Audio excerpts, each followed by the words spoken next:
전국의 수험생 여러분 안녕하세요. 저는 여러분의 수능영어 가이드 송쌤 송규현입니다. 여러분들이 수능영어 1등급 되는 그날까지 함께 하도록 하겠습니다.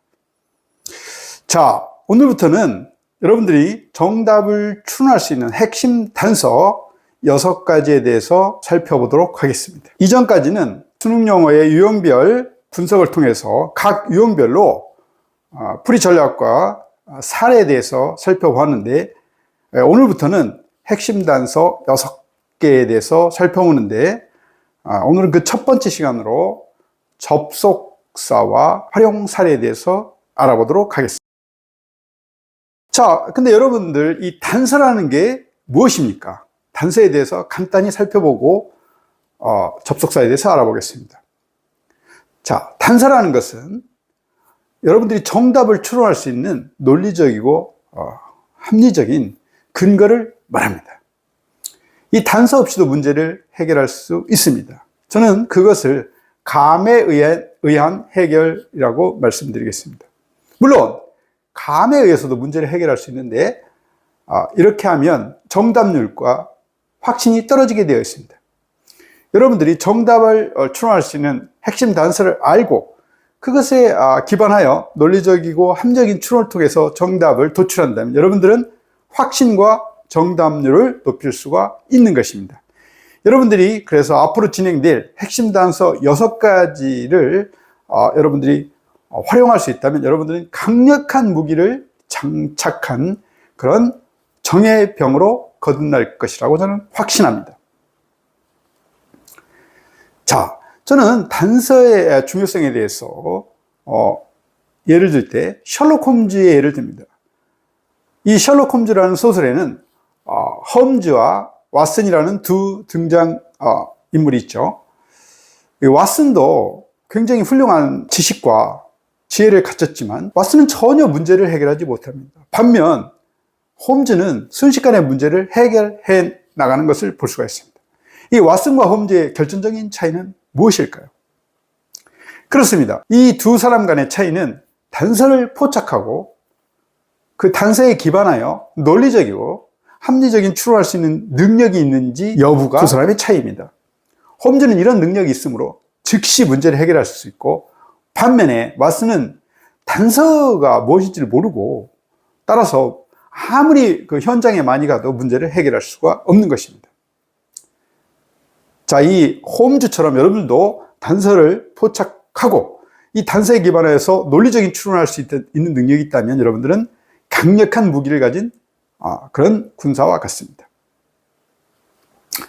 자, 오늘 그 첫 번째 단서로서 접속사에 대해서 살펴보는데, 접속사가 왜 중요할까요?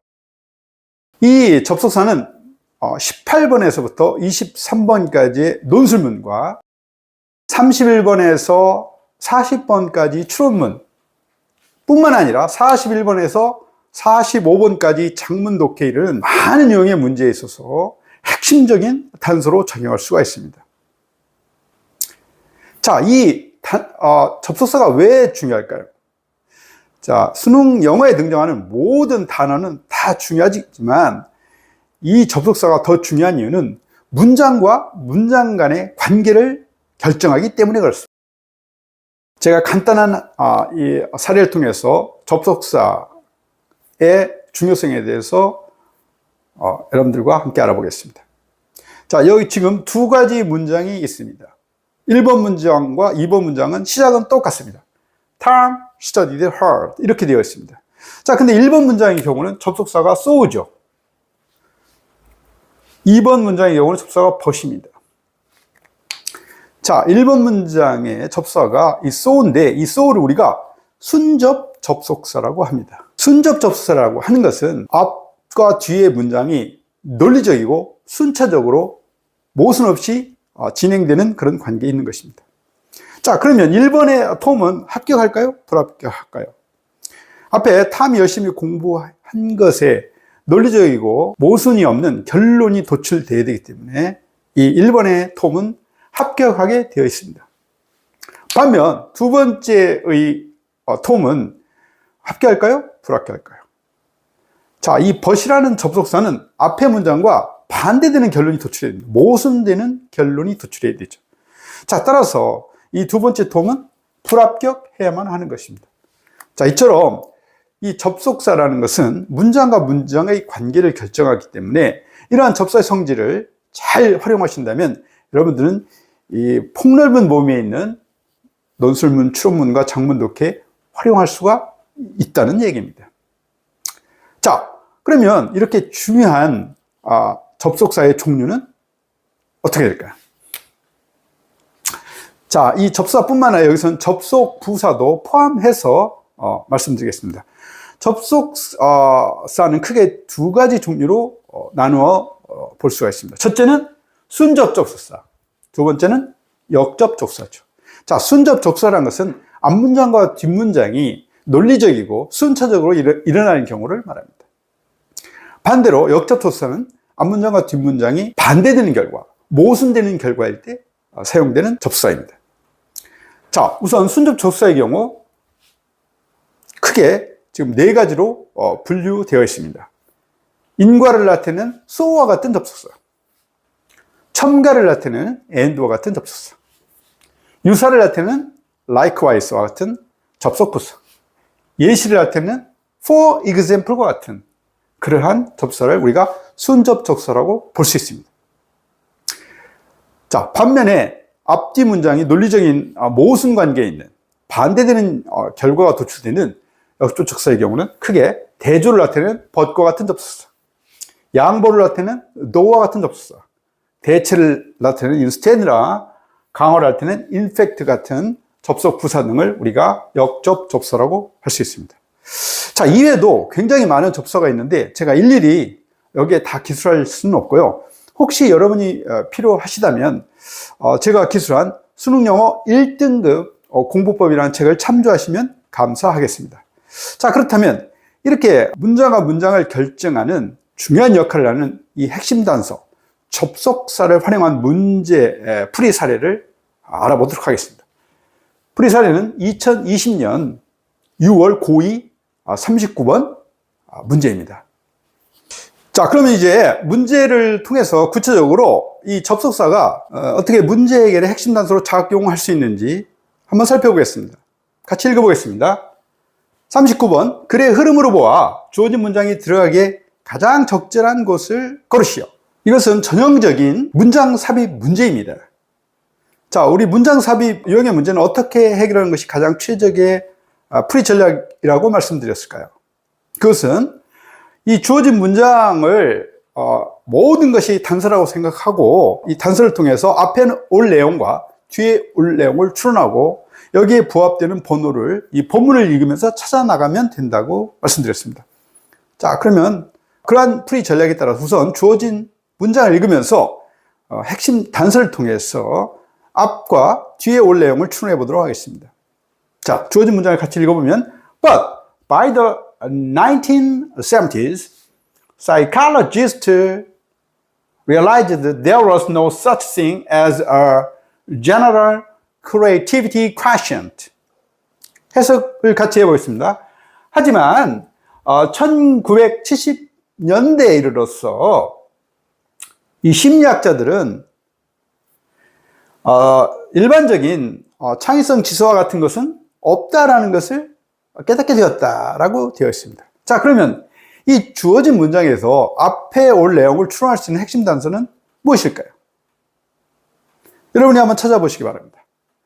자, 그것은 바로 이 but입니다. but은 역접 접속사로 앞의 내용과 뒤의 내용이 정반대의 사실이 기술되게 되어 있습니다. 자, 그러면 이 뒤에 있는 내용과 정반대의 것이 앞에 나온다고 했으므로 그러면 1970년대에 이르러서는 이걸 깨달았죠. 그럼 1970년대 이전의 일이 아마 기술될 것입니다. 그리고 심리학자들이 전반적인 창의성 지수와 같은 것은 없다라고 깨달았다고 했는데 이 앞에는 전반적인 창의성 지수가 있다라는 그런 내용이 기술될 것으로 예측이 됩니다. 자, 뒤에는 이런 전반적인 창의성 지수가 없다라는 사실에 대한 부연 설명이 제공될 것으로 예측됩니다. 앞에는 전반적인 창의성 지수가 있다, 뒤에는 없다. 그런 지점에 요 주어진 문장을 삽입하면 될 것으로 추론이 됩니다. 자, 그럼 이제 본문을 읽어 나가면서 저희가 이 추론한 사실과 부합되는 번호를 같이 찾아보겠습니다. 자, 본문을 같이 읽어보겠습니다. The holy grail of the first wave of creativity research was a personality test to measure general creativity ability. In the same way that IQ measured general intelligence. 같이 해석해 보겠습니다. 창의성 연구의 첫 번째 물결의 홀리 그레일 목표는 전반적인 창의성 능력을 측정하는 성격 테스트였다. 뭐처럼? IQ가 일반적인 지능을 측정하는 것과 똑같은 방식으로. 자, IQ 테스트가 일반적인 지능을 테스트하는 것과 마찬가지로 이 창의성 지수에 대한 연구는 전반적인 창의성 능력에 대한 측정을 하는 것이 바로 목표였습니다. 자, 1번이 답이 될 수가 있죠. 왜냐하면 전반적인 창의성 지수가 있다라고 지금 기술하는 내용이 나왔기 때문에. 자, 1번 뒤에를 읽어보겠습니다.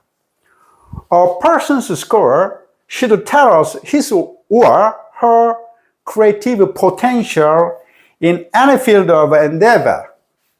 Just like an IQ score is not limited to physics, math, or literature. 어떤 사람의 점수는, 자, 이 점수는 창의력 점수로 추정이 됩니다.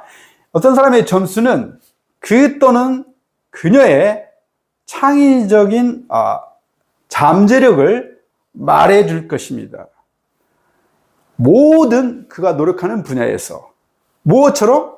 IQ 점수가 물리학이나 수학이나 문학에 제한되지 않는 것처럼. 자, 이 말은 IQ가 전반적인 지능 지수를 나타내는 것처럼 이 창의성 점수도 그의 창의력 잠재력을 나타내는 것이다 라고 말했습니다. 여기 이 문장도 역시 전반적인 창의성 그런 지수가 있다라고 믿는 그런 견해로 보입니다. 따라서 2번이 답이 될 수 있죠. 자, 2번 뒤를 한번 읽어보겠습니다. Creative people aren't creative in a general, universal way. They are creative in a specific sphere of activity, a particular domain. 자, 해석을 해보겠습니다.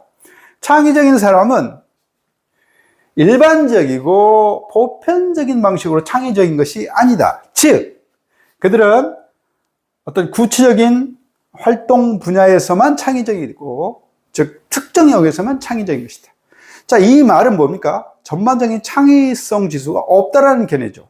따라서 우리가 주어진 문장을 분석하면서 앞에는 전반적인 창의성 지수가 있다, 뒤에는 전반적인 창의성 지수라는 것은 없다라는 것으로 우리가 얘기했는데, 바로